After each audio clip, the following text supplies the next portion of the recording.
Le rêve de deux jeunes entrepreneurs s'est transformé en cauchemar.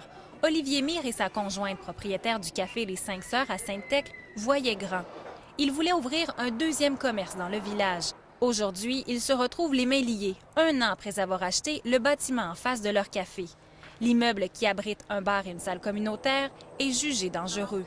L'édifice a été acheté sans inspection et sans garantie légale. Ici à Sainte-Thècle, la grande majorité des maisons qui se vendent sont vendues sans garantie légale, ce qui était le cas ici aussi. Il affirme que les Chevaliers de Colomb lui ont caché l'historique du bâtiment et le problème avec la structure. Cet hiver, d'importantes fissures sur le mur latéral gauche sont apparues. L'organisme des Chevaliers de Colomb avait eu à régler ce problème-là. Il avait caché le problème finalement. Donc c'est quand même un vice caché qui était très bien connu. Il savait que la bâtisse était viciée. Là. Nous avons contacté le président des Chevaliers de Colomb. Pour l'instant, l'organisme ne va pas faire de commentaires sur cette histoire avant d'avoir l'accord de son avocat. Dans une lettre envoyée par l'avocat de l'organisme, il est mentionné que les Chevaliers de Colomb n'ont eu aucun problème avec le mur gauche durant toutes les années où ils ont été propriétaires, sauf en 2015, où ils ont procédé à une réparation immédiate.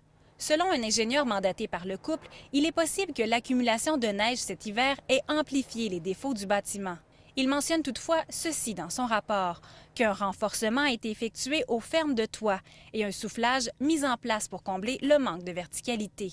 Ces points démontrent que ces déformations étaient présentes et connues depuis un certain temps. C'est un commerce qui attire beaucoup de touristes de l'extérieur, qui fait connaître la place. C'est mis en péril parce qu'un organisme qui est là pour sa communauté présentement se bat contre sa communauté.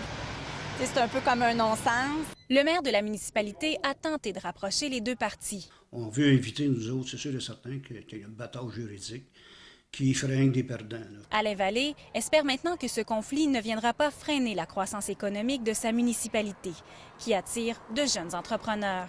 Charelle Traversy, TVA Nouvelles, Sainte-Thècle.